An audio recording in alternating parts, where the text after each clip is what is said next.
Asalaamaaleykum amis internautes et bienvenue dans votre chaîne la chaîne de la Vallée Walo Info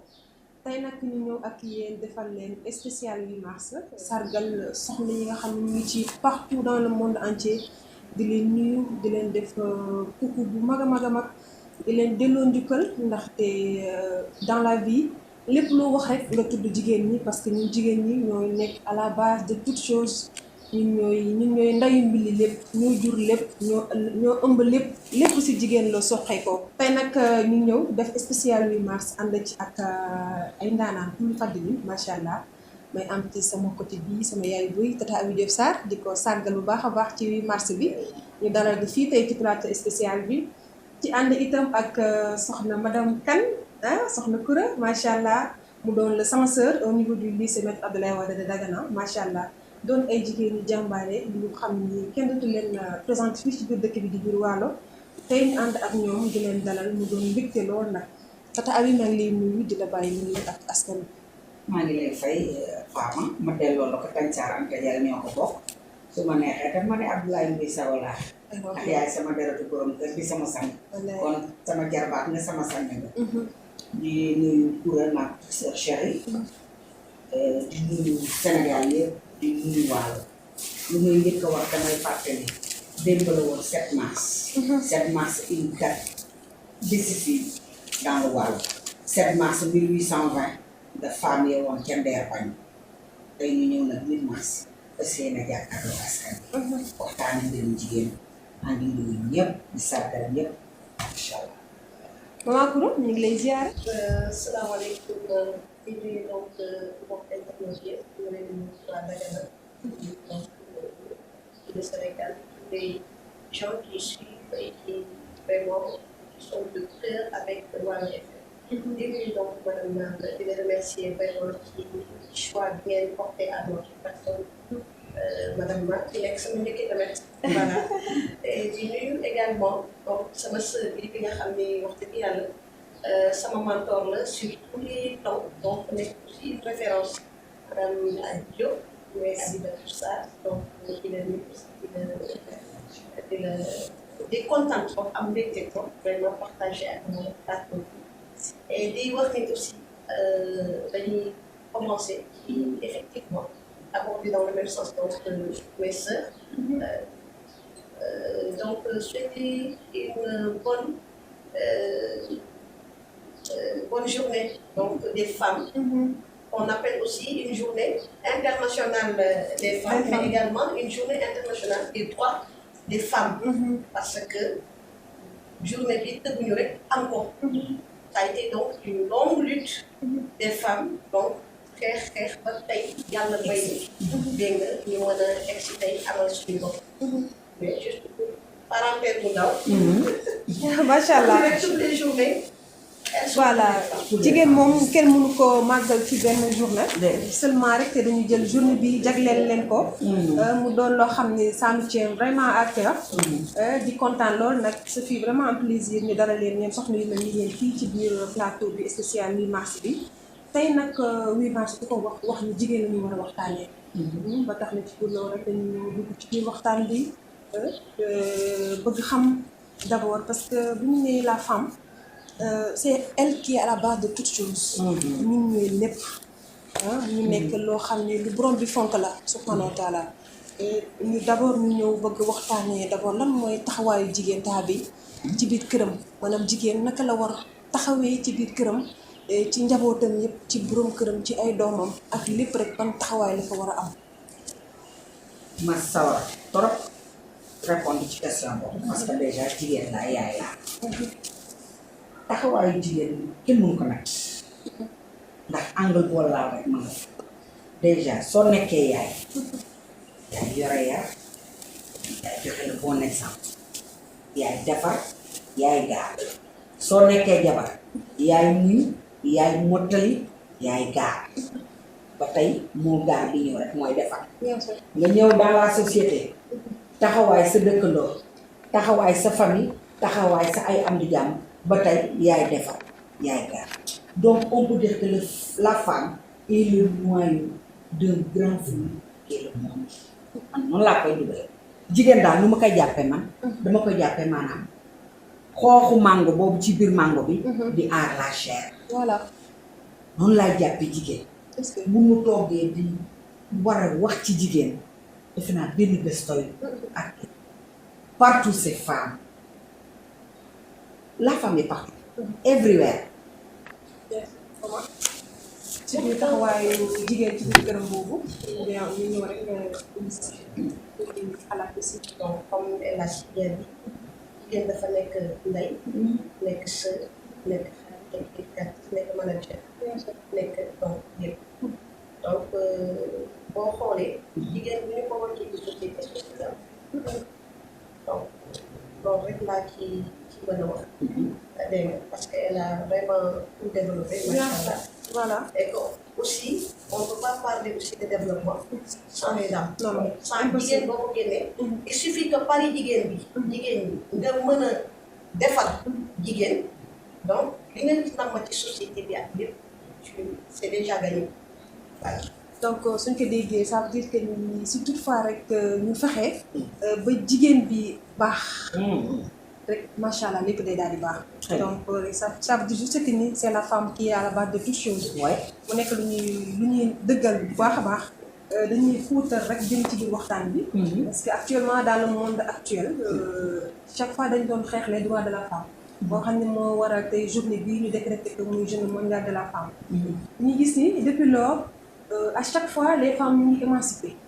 ñu ngi imposé wu di dëggal seen bopp. voilà bëggoon naa ngeen wax ma itam madame Kane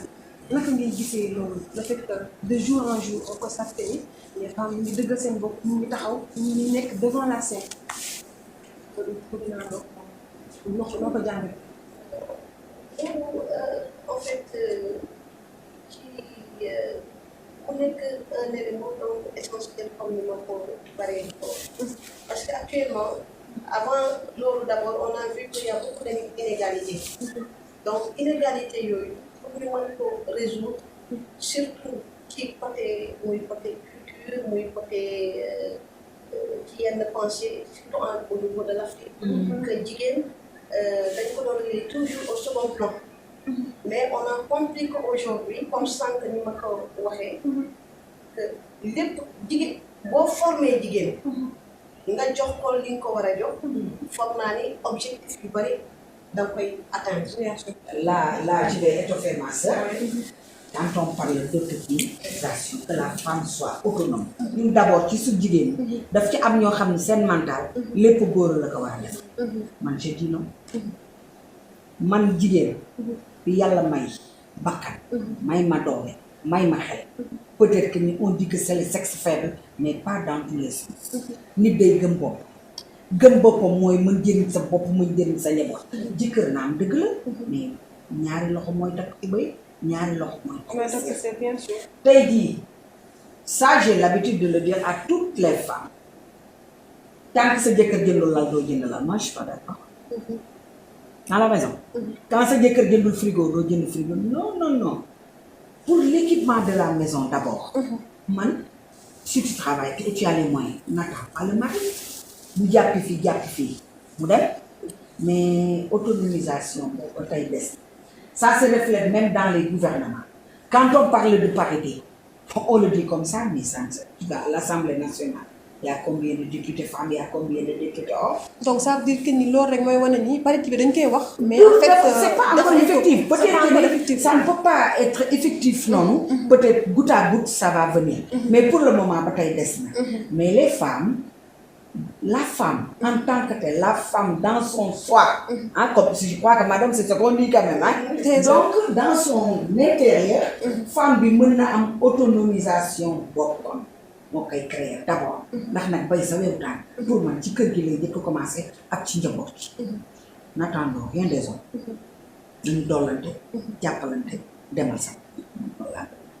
donc ci biir loolu. mais autonomisation boobu mooy ci laa ci complété. dellu si tuuti waaw. que pour aussi que la femme puisse être autonome. que il faut qu'elle. exactement que mu mën a am non seulement une formation de base. que formation rek nekkul rek tamit ci jàngum école ba dem. non non mën na nekk tamit ci alphabétisation ak mën na nekk ci ay formation yi nga xam ne ay métiers yi nga xam ne que jigéen bi mën na ko. Effectivement une fois quand même que la femme elle est autonome, on a constaté aujourd'hui, qu'est-ce qu'on a constaté, que jigéen ñu bari aujourd'hui boo xoolee seen part de revenu bi ñuy def ci biir kër gi tey moo ëpp tey kër gi góor yi tey di def. Donc en fin de compte benn pari bi nga xam ne je pense que pour ak lu mu mënti nekk moom mooy que aussi bien économique que social, que plus les femmes deviennent autonomes, donc les objectifs, n'est-ce pas, du développement et l'éradication de la pauvreté muy mën a dem ginnaaw muy mën a atteindre. Bien sûr parce que effectivement madame Kane parce que jigéen ñi dañu bëri ci société bi on peut dire que ni les femmes ñoo ëpp góor ñi donc si toutefois ñu fexe ba jigéen ñi di gën a avancer duñ ci gis lu dul njëriñ dañ ci gis rek njëriñ rek lay daal di doon parce que bu jigéen ñi développé rek ñoom amuñu lu dul delluwaat seen njaboot ci doom yi ci borom kër yi ak ci seen ay waajur. jigéen mu ko yàlla may rek ci loolu la koy investir donc c'est très important que jigéen bi aussi ñun ñuy gëm suñu bopp bi dëgg suñu bopp parce que jamono bi foofu la toll léegi tollootuñu si tàllal loxo rek ma defal ma c'est révolu voilà donc ci biir loolu ñu jàpp ni am na ay stratégie maanaam ay doxalin yoo xam ni jàppal nañ ni société war na ko mën a tëral ay système ay yoon yu mu mën a tëral yoo xam ne jàppal nañ ni buñ fa nit ñi jaaree war na avancement war na mën a am wala suqaliku war na mën a am ñu ni ci biir yoon yooyu bëgg nañu xam ci biir stratégie yooyu lan moo ci suñu rôle ñun jigéen ñi ban rôle lañ ci war a mën a jouer. comme ni kuréel di waxee la formation depuis Mathusalem depuis que man ma nekk xale gis suñu yaay ñoom di yëngu ci affaire yu jigéen ñi combien de femmes on a financé ana njeexital ba yaay combien de formation doo ko gis fenn loolu dafay indi affaire yu gëm sa bopp gis nga boo gëmee sa bopp sa xalaat sax yaa koy génneel sa bopp naan benn loxo du tàccu bu ma amee sama xalaat aw ma moyen ma jox ko ki am ka moyen dimbale ma jaarale ma yoon ma taxaw na ak xam nga lan mooy suñu problème ñàkk caractère xam nga ñàkk caractère bi du surtout nu yab nangam tey jii ñu jox ma 1 million ni ma financement mën naa ci def lu bari su fekkente mooy waaye ma ne déedéet xaaral bala may dem puuram yi de am na xew war naa ko wuy ji kii war naa ko wuy ji ma rocc ci sa dindi et alors donc ça veut dire que mentalité bi moo war a changer. il faut que jigéen ñi tamit bàyyi yàq bi. war a changer yàq bi ñu bàyyi ko. am gëm-gëm am pas-pas. tool yii ñu am ñun fii. bu ñu taxawee gëm suñu bopp dëggal. amul ku nekk école amul ku nekk daara amul ku nekk marché suñu taxawee 10 tey bu ñu jëloon initiative taxaw bul xool la nit ñi da wax objectif nga am vas-y fonce et nga gëm li nga gëm di nga yegg man loolu mën naa. damay aborder dans le même sens. Effectivement mooy stratégie bi nga xam ne jigéen ñi d'abord on doit avoir d'abord la confiance en soi comme ni ko sama sœur waxee. Bien sûr. Mais on ne doit pas également attendre tout des gouvernements ou de l'État. loolu il faut que ñun ñu mën a di organiser wu suñuy biir ñuy partager ay expérience et autres. gis nañ fi tey par exemple da ngay gis même dans les quartiers nga gis jigéen ñi bokk benn mbootaay ñu nekk ci benn mbootaay quotidien bu mu fees duñ ci xalaat wut benn nu mu tudd ubbi fii benn lii ce qui des trucs ak moulin à ay machines wala des trucs comme ça mais effectivement c'est dans le gaspillage. Les gens les dames ne pensent qu'à gaspiller. ay xew la ay ndayale fii ay solu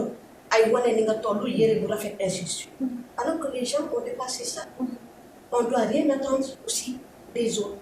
c'est-à-dire qu'on doit compter sur soi-même. On doit compter sur soi-même. Donc loolu je pense que bu ñu ko amee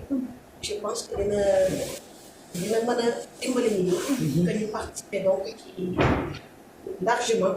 donc ci stratégie. La je suis d'accord avec toi mais tamit booster bi du si wàññi daal tey jii su ma amee benn projet nekkal fenn am moyen bu la poussé da ko yàq xam nga oto mën na tàkk mën na bañ chauffer am kii bu baax pour mën a def mais il suffit d'une petite touche de la voiture démarre du si ñàkk autonomisation bi dëgg la mais lan mooy suñu problème tey jii des fois nag il faut aussi que les gens le disent la vie est dure jëkkër bi dépense bi muy joxe day faat nag nga bëgg ci dindi li ngay cotiser sa kii ba tey jii bala ma naan bala may dem cotiser tey jii sa tour ba pour financement wala dara mes enfants sont là ils n'ont pas mangé depuis ce matin qu'est-ce que j'ai fait dama koy jaay def ko sama ci bien sûr léegi nag loolu foofu laay waxee que ma ni ñii yàlla baax yi ñu bokk ak ñoom dëkk bokk ak ñoom pas-pas bokk ak ñoom bëgg-bëgg ñu mën di dimbale gars yi tuuti ab yéegee tuuti level bi pour ñu mën a dundee mais tata bi yaa ngi wax ay financement sànq parce que man j'ai été témoin pas mal de fois yoo xam ne financé nañu ay jigéen mais à chaque fois financement boobu du aboutir fenn est-ce que jàpp ñu itam balaa ñuy financé nit ki nekk da ngay ñëw demander financement rek ñu financé la il faut d'abord nit ñi xam ni da nga war def étude de projet boo defee étude de projet suñu la financé ñu xam xaalis bi financé nañ la lii nga ci war a liggéey nga am aussi ku la accompagner nga am suivi pour que loolu nga xam ne yaa ngi koy dugal foofu mu mën a juraat leneen mais su nit ki soo ko financé te amagul projet day dem benn événement egsi mu am xew wala mu am ku feebar si saa si ñu jël xaalis bi dugal ko si loolu itam. mooy li ma doon wax ci mën def taxaw seen. mooy li ma la doon wax moi j'ai fait mes études à Diourbel. c'est dans le Baol. les femmes n'avaient jamais eu reçu de formation. xam nga affaire bi lan la mooy li ma ngëm-ngëm ba la. tey jii su ma fasee dogu ni lii alalu mbooloo la dafay fekk nag nga am ay valeur lu jub ak ragal gàcc. soo jubee ragal gàcc alalu mbooloo buñ la ko joxee doo ko lekk. alal boo xam ne lii la war a ki doo ko lekk naam boo doon dem lebi da nga fay bàyyi su fekkee nag dama jël donc il faut d'abord kooku mu indi affaire valeur dellu si lu dëgg moi j'ai vu à Diourbel on avait des bornes dañ doon ñëw xam nga lu ñu doon def ràbb ay sër bu ñu liggéey togg seen añ ba pare toog noonu di naan ataaya ay xale yi tuuti amaguñu jëkkër teg seen sër ràbb si salaire bu tuuti boobu ñuy fay ki jànqay te temps yooyu c'était pas encore cher c'est le mais defe naa ngëm-ngëm rek mooy li ma wax rek ngëm-ngëm boo amee ngëm-ngëm gis naa fi ñu def ay formation def yëpp bu fekkee da nga gëm rek billaay faama lépp da nga ciy fekk bien sûr si biir loolu sax taal bi ma bàyyi ay donc foofu tamit non seulement ñoom mais surtout tamit xam nga yaa ngi wax ni que nit na am projet mais rek ñu lay financé nga ni que dama koy jël te du mujj fenn gis nañ fii am na benn moment on financé mais les gens des trucs de Corée les gens prenaient manger et que ça même malheureusement déstabiliser des ménages. Bien sûr. Donc il y a la sensibilisation. Tamit c'est un élément fondamental. Xam aussi changement de mentalité yi woo leen kii c'est fondamental. Mais également ñi ngay financer non seulement war nañu am projet. mais surtout war nañu leen wax de telle sorte que ñu xam ne qu'il y a pas de sous-métier. Exactement. Le cas des Bawol comme ni ko waxee say en Europe. surtout tu vois femmes yi nekk yi ngaay. Voilà les dames de Ngaye. On peut les prendre comme exemple. Ça c'est un exemple bi nga xam ne papa ki nga xam ne wax dëgg yàlla ñoom ils ont fait un pas en avant. Et je pense que c'est aux gouvernants de les appuyer. Pour montrer l'exemple à tout le monde. Mais yow yaa ngi bañ aussi ici un métier. fii te pourtant boo génnee Europe da nga koy def. bu baax. waaw lu tax ngay xaar ba dem à l'étranger. pour def ce métier là te commencé woo ko fi. xam nga lépp gañ d'abord man problème de mentalité la. jomb naa def lii. foog naa nit lu muy jomb def. mooy li nga xam ne li yàlla bari. mais li nga xam ne pour assurer ta survie. dégg nga ta dignité. parce que am na fi ngay toll ci pauvreté. dégg nga malheureusement. tu perds même ta dignité. bien sûr tu perds ta dignité. donc il y a pas de solution. ba tey rek ñu ngi fii ci suñu biir plateau spécial 8 mars di ci ànd toujours rek ak madame Kane ak suñu maman Abou Diop Sarr may profité wu si occasion bi di wax madame Cissé Aïda Mal di lay souhaiter bonne journée de 8 mars di la sargal bu baax a baax mal dem nga yow tamit njaagoog suley loo dund doyul di profité en même temps di sargal sama yaay yi nekk kaw Dagana ñu nekk marché bu ndaw ñëpp rek macha allah ndax ñun moom macha allah dañoo bëri ay yaay suñu yaay dañoo baax lool te bëgguñu yal na yàlla defal leen gudd fan ak wér. ñu continuer waxtaan bi rek chaque fois rek ñuy gis ni dans la société violence yi nga xam ne ñu koy def ñi nga xam ne moo di soxna yi. La violence faite aux femmes ñu koy dund chaque jour les femmes ñi nga xam ne amaana seen jëkkër ñu leen di battre seen biir kër les femmes qu'on viole les enfants les petits enfants qu'on viole dans les maisons mu nekk loo xam ni lu tabu la kenn waxu ko mais ça existe léegi am na ñoo xam ne ñu ngi koy dund madame Kane loolu bëggoon na mu nekk benn cri de cœur boo xam ne tamit les femmes ñu ngi koy lancer ci 8 mars bi pour que ñu mën leen dimbali souffrance boobu ñu tekkil ko jigéen ñi bëggoon naa xam lan moo sa xalaat ci violence yi nga xam ne jigéen ñi ñu koy dund am nañ ko ci. di nga remercier madame Mane vraiment mu nekk ci occasion bi nga xam ne aussi daal di xaw a yaatal je pense que c'est uniquement seulement des agressions sexuelles alors qu'il y a d'autres formes de violence des violences domestiques bokk na ci ba nga xam ne sa jànk bi nga yor ko def nag loolu ko tëral fi nga xam ne c'est pas ça c'est une femme avant tout bien sûr il y a ce qu'on appelle aussi les mutilations génitales yi nga xam ne tey tu prives une femme à son épanouissement bu demee ba màgg après mën na nekk yow mi ko def tey nekkatoo ci àddina bi tey xale bi tey jànkoontal tey circonscrire ñi waaw ñi excité ñi donc mu nekk ay xeetu violence sexuelle bi maanaam moo ci benn pàcc bu ndaw par rapport ak yooyu yëpp donc mu nekk yi nga xam ne vraiment c'est un cri de cœur bi nga xam ne bi ñuy lancé effectivement que gouvernement bi jël na ci ay matukaay ba gis nañu en 2019 li ñuy wax ni que parler donc de la criminalisation effectivement du viol n'est-ce pas que loolu yëpp ñu war a wax ni que ça doit s'arrêter et yooyu yëpp tey boo gisee tey du ko yokk tey c'est parce que toujours li may wax rek sensibilisation bi des na mais surtout le fait que c'est une société de maslaha les gens dañ ko def benn tabou parce que d'habitude violence yi yëpp ngay gis du jàppul peu sur 100 cas yi ngay gis peut-être que 10% yi mooy nekk cas yi nga xam ni ay cas étranger mais lu ci ëpp day nekk ci biir kër gi day nekk ci biir koñ bi doy ki ka def ki ñu ko def yaayam da koy nëbb ay mbokkam dañ koy nëppal te loolu il faut le dénoncer lu ñu war a dénoncer la wax ko ci kaw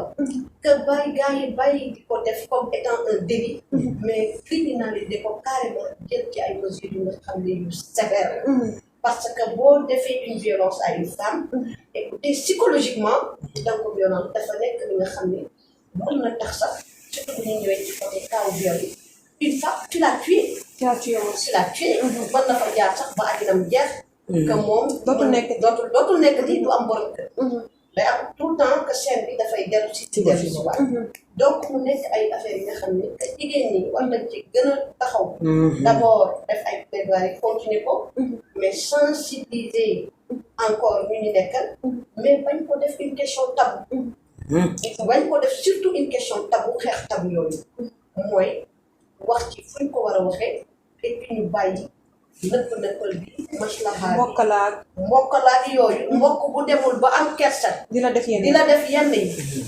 jigéen xale nga rey ko psychologiquement rey nga ka yow bul am kersa dénoncer ko ba ñëpp xam ni lu mu def lii dootu ko def et que malheureusement loolu ñuy def nii loolu moom mooy tax affaire yi nëppal moo tax mbir yi du dañ moo tax ñuy gën a am force moo tax ñuy gën a am lii ak violence verbale bi aussi jàpp jabaram méttital ko ba mu ànd ak boîte ba mu dee te buy dee balaa ñun dañuy toog 4 mois 10 jours mais ñoom du leen ci fekk da ngay gis balaa 2 mois dem na wuti keneen ni de la vie continue te loolu yëpp mu nekk ci diggante mbokk lay xaj ci diggante il faut que ça cesse sont des choses à bannir et que effectivement ci moment bi je pense que jigéen ñi malheureusement que ça fait 2 ans yi nga xam ne 8 mars les femmes le fêter vu le contexte voilà mais quand même je pense que même bu ñu ko fêter ce sont des questions yi nga xam ne que les femmes doivent quand même approfondir leur réflexion et voir effectivement quelles sont les solutions à prendre. Voilà, exactement. Tabi. waaw comme li nga wax rek li ñu koy waxee ku aye wal sa moome jigéen ñi ñoo aye mais du tere ci kaw sa wal sa moome boobu nga fexe ba teg pepp bu tuuru suuf c'est pas parce qu'on parle de la journée de la femme rek que ñu war a jël rek ni jigéen ñi ñoo li góor ñi ñoo leen def mais ci kaw boobu dañuy waxtaanalaal ci ay mbokk jigéen ci yoon viol yooyu di ñëw tey am na lu pare suñu responsabilité la par exemple nga nekk sa biir kër am fa sa jarbaatu jëkkër am fa sa cousin wala sa kenn am sa doom boo xam ne yàlla cëre na ko cër bu rafet bu jógee sol seen tuba yu seere yooyu sa romb di sëg góor la rek nga am noo war a taxawee sa taxawaay sa doom éduqué ko bul bëgg lu neex sa doom ba bàyyi ko mu def la ka neex ndax bu ëllëgee jooy ba day metti man sama kër sama doom du sol yére bu gàtt di dem bu ma ko nangu du ma ko may bu fa ay nit nekkee peut-être quand on est seul dans la maison man ak moom ñu toog seetaan télé elle peut être à l'aise accoutrement xale yi la ñu war a xoolaat nañu waxante dëgg nit la rek ñun ñëpp nit lañu dañuy am sensation effectivement dañuy am dama gis loolu élèves yi dañuy ñëw di wax madame Kane dañuy wax accoutrement yi daf lay dàq sax boo solee yaa ngi may dégg xale bu jigéen boo xam ne yàlla daf ko may cër nga sol sa jean bu rafet def ko sa taille basse boo sëggee ma xeet nit la rek mënu weesu nit beneen bi ñu ñëw sur violence faite aux femmes dans les foyers par les maris violence bi du dóor bi mais jëf bi ak doxalin bi dafa metti tey Sénégal ku fi toog ci jigéen rek sa xol boo ko ubbi woon mu nekk benn xol nekkatul anji benn xol nekkatul lëmm parce que les femmes mal dans leur intérieur nit la rek amul ko am 60 ans ko am 70 ans gis nga cofeel bi ko wan sa jabar da koy dund amul tubaab ba amul anglais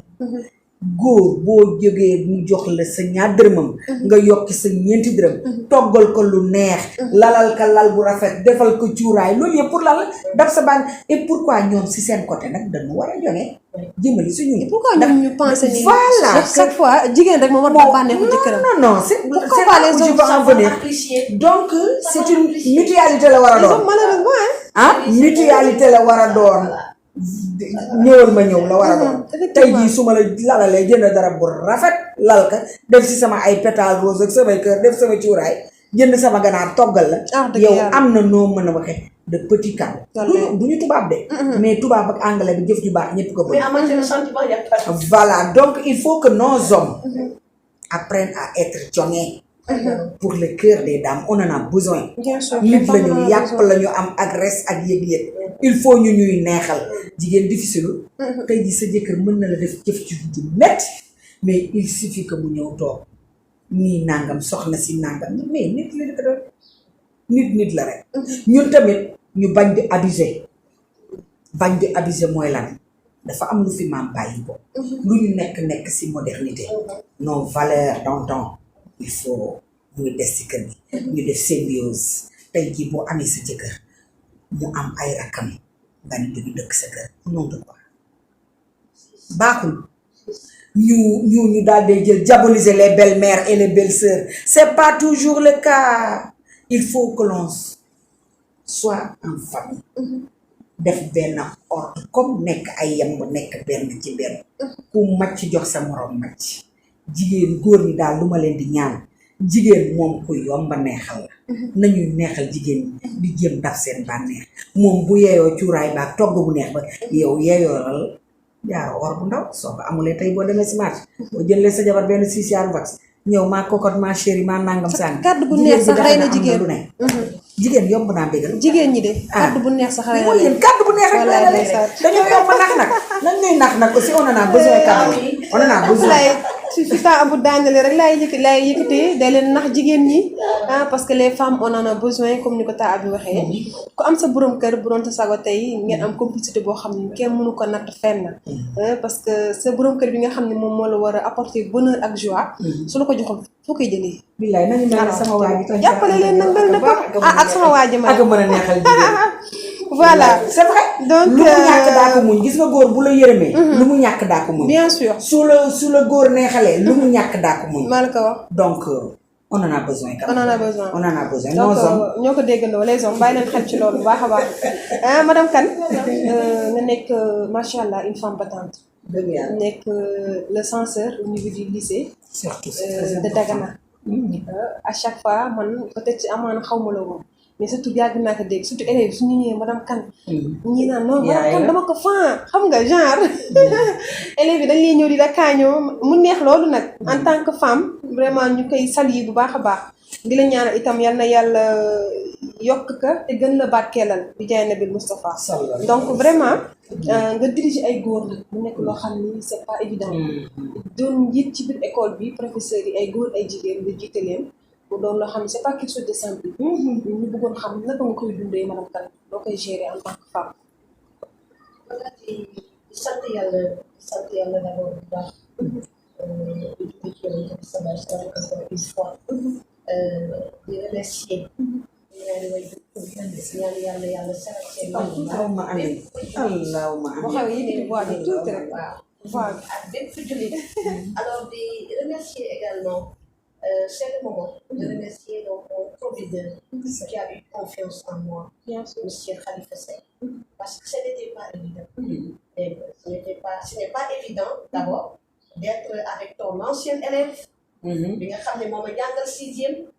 ma dellu si tey nekkoon professeur ba yàlla def une promotion interne dégg nga ma yàlla nattoo ma nag censorat bi ginnaaw bi ma remercier le proviseur damay remercier tout le corps l'administration d'abord et le corps professoral parce que bu fekkee c'est ça l'esprit d'équipe voilà et que ñoom xam nga diriger rek n'est pas facile il faut que d'abord nga am un soutien gars yi ñëpp mën na jàppale mais heureusement que corps professionnel nga xam gis ni ay nit lañu comme ay PS comme yow ci côté bi ñu demee diplôme universitaire sax am si nga xam ne y a des docteurs mais ñooñu ñëpp ay doctorants mën a d'accord ci ngeen mën a ànd dafa am rek di lenn luñ ko doxalee mooy d'abord dans toute gestion d'abord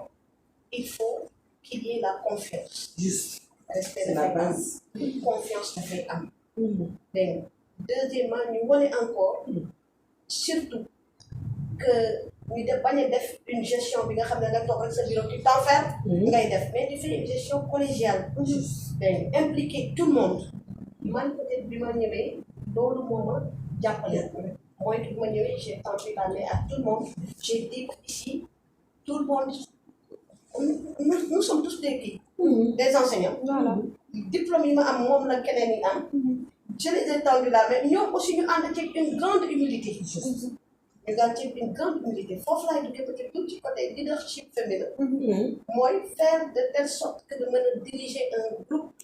am surtout sens d'écoute capacité. aussi de pouvoir prendre des initiatives. dégg nga ne pas bénéficier de son poste. dégg nga mais. ci privilégié mais jéem a doxal posture bi nga bi mën a def que foofu yi ñu mën a ànd ak man lépp lu ñuy décider tey dañ koy waxtaanee amul décision bi nga xam ne man dinaa ñëw jël ko dinaa bu ma consulter le président damay toogal tous les coordonnateurs de CENI on discute bu ñu valider la majorité d'habitude bari nañu sax ci am des parce que dañuy wax rek gars yi ñëpp a gis nga accepté tamit xam ne nit nga c'est vrai que tu peux t'imposer surtout booy joxe un objectif booy fixer ses objectifs que ce soit des objectifs qui doivent être clairs que mu nekk li nga xam ne xam nga fi nga jëm loolu quand même il faut nga mën a oser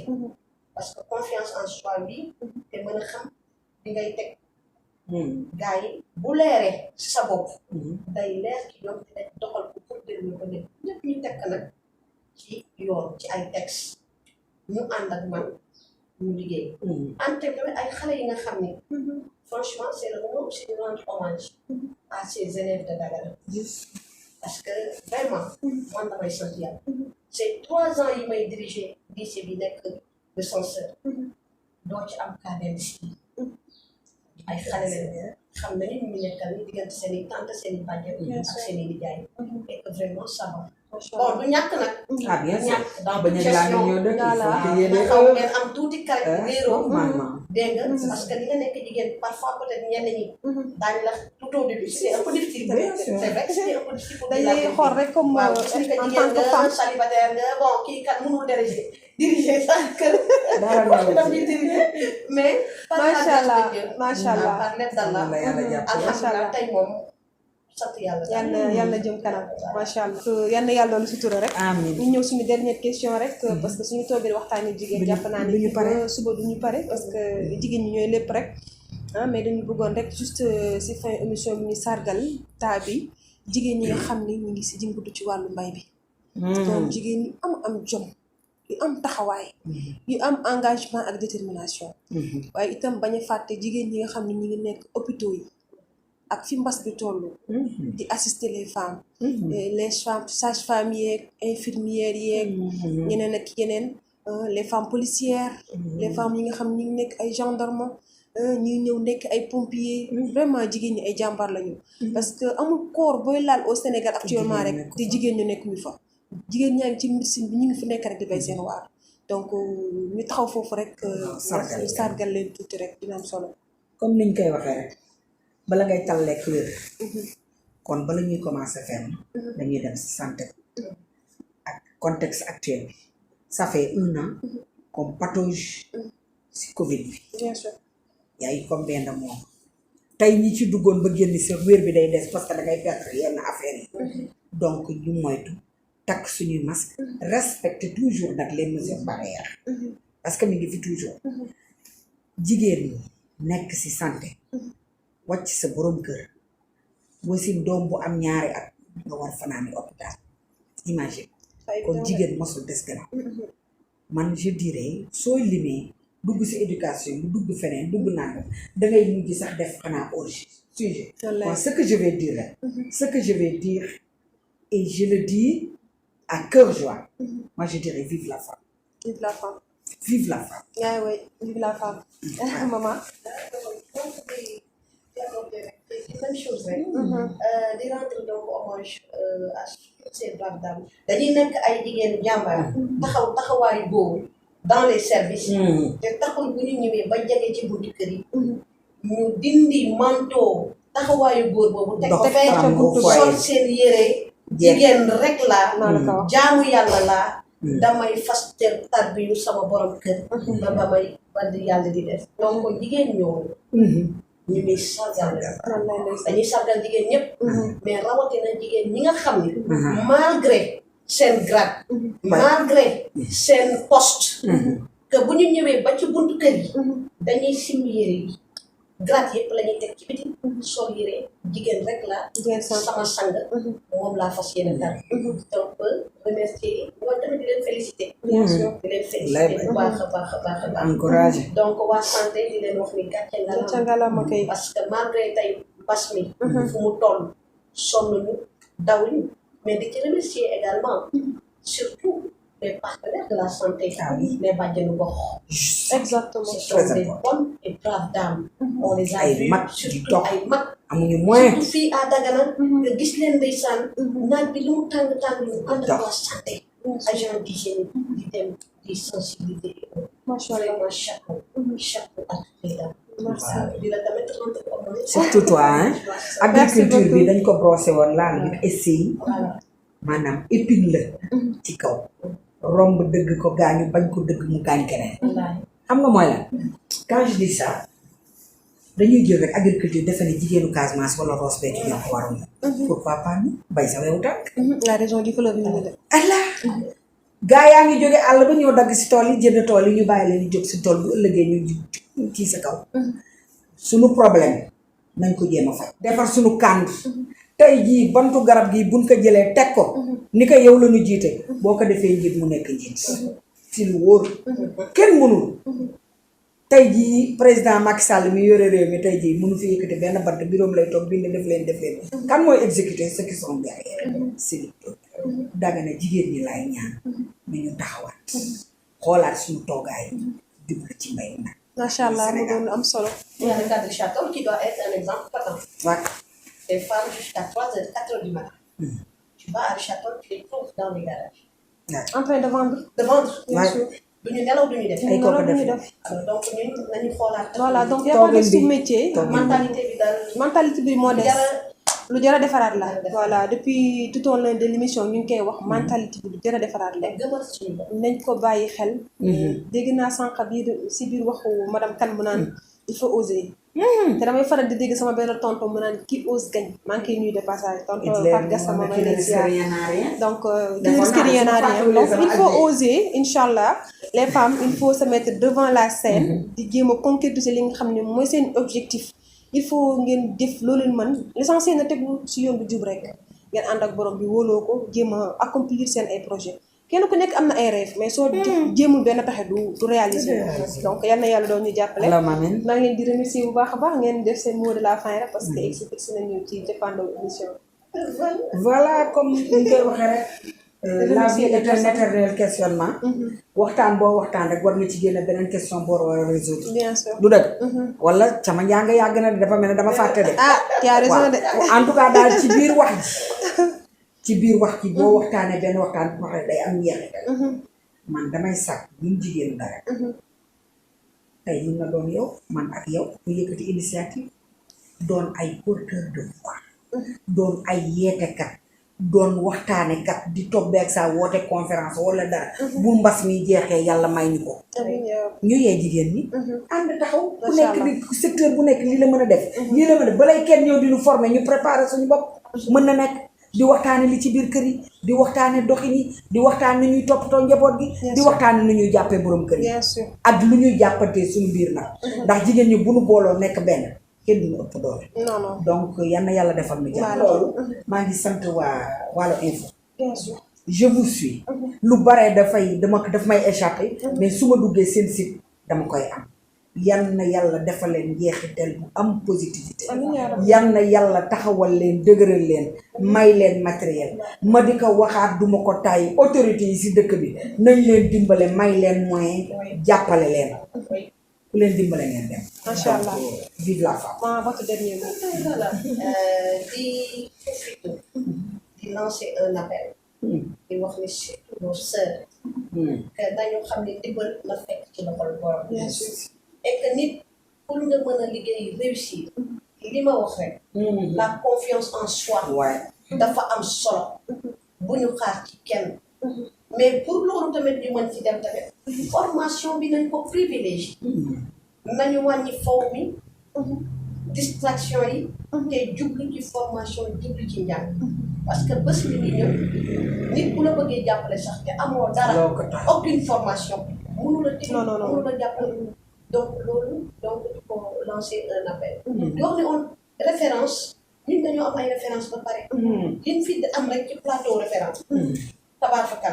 boo doxee tuuti fii Richard Toll li ngay gis fii ci femme ñiy jaay ñi ainsi de suite jusqu'à 4-5 heures du matin à chaque fois quand tu vois les femmes du Waalo fii waa Richard Toll ñu ngi taxaw duñu nelaw duñu taw à n'importe quelle heure ñi ngi daw di dàqante ak bus bi mais loolu yëpp gëm seen bopp bañ a xaar dara ci kenn ak bëgg am seen gagne-pain ak bëgg am seen gagne-pain bu nit duñu tàllal la comme jàng na suuf saa ngi fii comme suma manteau bi ma ko waxee et tout donc di remercier également sama caméraman yi donc sama ancien élève Abdelaziz donc di remercier ñëpp di remercier également sama ki ma solal tey di sama doom macha allah Fatou Mathiara Kane donc moom di ma bàjjan solal rek nga li macha allah waaw di ko nuyu di ko ñaanal yàlla retour au Sénégal amiin amiin yaa rabbal aalamiin di remercier ñëpp di kontaan ci yéen di ñaan yàlla nag Waalo Info ci kaw ci kanam amiin ndax ay xale yu am jom ñu bëgg seen dëkk ñi nga xam ni ku leen xam-xam leen ci la fayda di wax ni effectivement comme sama sœur waxee ku bëgg tey Dagana lii dañ ko xiifoon lii dañ ko yàgg sàkk yàgg ko bëgg bien sûr que donc autorité yëpp dañu def xel ci gars yi te dugal ci loxo waaw dugal ci nag seen loxo incha allah xam ni incha allah ku leen may loxo ñu dem incha allah waaw dem ba te nag dañuy dem sax wax si la femme ci Waalo ba pare waxuloo ndate yàlla wane woo ko symbole bi day daal di doy waar moom daal mooy suñu référence bay sa wewu tànk mu taxaw xam nga am nañu taxaw si Waalo taxawu jigéen ku mel ne Mouhamadou Makhtar Cissé moo defar kay wane ko ni ma xale yi ngeen di jàngale wan leen ñu xam seen bopp ba pare defaale mesure barrière yi nii xam nga lii njeexitalam dafa doy waar boo xoolee si kanam Waalo ngi ni jom ji taxaw nga xool si gannaaw mu jàngale lu lay évacuer yal na yàlla taxawu leen ñu leen di ñaan di leen sax surtout ci mesure barrière yi foofu tamit dugal naa ko parce que tey peut-être ñun du tax ko émission moo tax moom moo tax xëy na ñu ku nekk indaale sa masque ñu dindi ko fu mën a wax mais nag boo gisee li ci biir da ngay xaw a tiit mooy que gars yi dañu dem ba foog ne mbas mi jeex na. alors que tey la mbas mi gën a aay. tey la mbas mi tey la gën a bëri waaw tey la gën a bëri. di lancer itam un appel. surtout aux élèves. à tout le monde mais surtout ci secteur éducation bi ma ne. bien sûr que nañuy gën a góorgóorlu ci raxas seen i loxo. takk seen i masque. loolu c'est fondamental. di ko lancer tamit samay collègues enseignants yi. voilà waaw parce que charité bien ordonnée. commence par ça.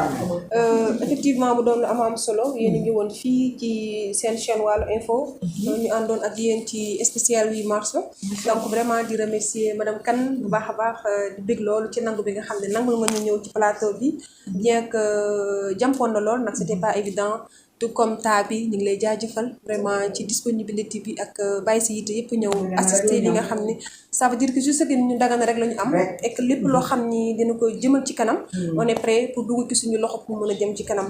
waaye di sargalaat rek jigéen ñëpp wax nañ ko ba pare waaye nag sargal jigéen du mës a doy duñ ci mës a doyal yal na yàlla defal jigéen ñëpp jàmm ak tawféex donc à travers cet écran 8 mars maa ngi profité wu di souhaiter aussi une bonne fête de 8 mars à ma petite maman tey Sarr Anta Diall yow dund rek wér Sarr Ndiaga ñu ngi lay ñaanal gudd fan ak wér yàlla sàmm la bàyyi sa kanamu njaboot waaye tamit di sargal sama goro Adja Rokhaya Sow ba soog Malick ñu ngi lay sargal bu baax a baax yal na yàlla xëcc sa fan yi yàlla bàyyi la suñu kanam nga ñuy gunge ba ci kanam kanam loolu waaye nag di souhaiter bonne fête de 8 mars. sama yaay yëpp yi nga xam ne ñu may reconnaître à travers ce petit écran là di leen nuyu di leen ziar. yal na yàlla doole jàmm ak sutura ak ndam. di gërëm aussi équipe yi nga xam ne ànd naa ak ñoom. muy dabaax ñoom ñëpp rek macha allah ñu nekk derrière. di def lu am solo di woo toujours comme ni ko madame Kane waxee doomu Dagana yu baax yi autorité yi. di jàppale xale yi nga xam ne ñoo am initiative bi ba ëllëg lii mën a nekk télévision ci biir Dagana. te lu mën a nekk gëm nañ ko bu baax a baax. di leen gërëm di leen sant rek di leen wax ni bonne fête 8 mars à tous.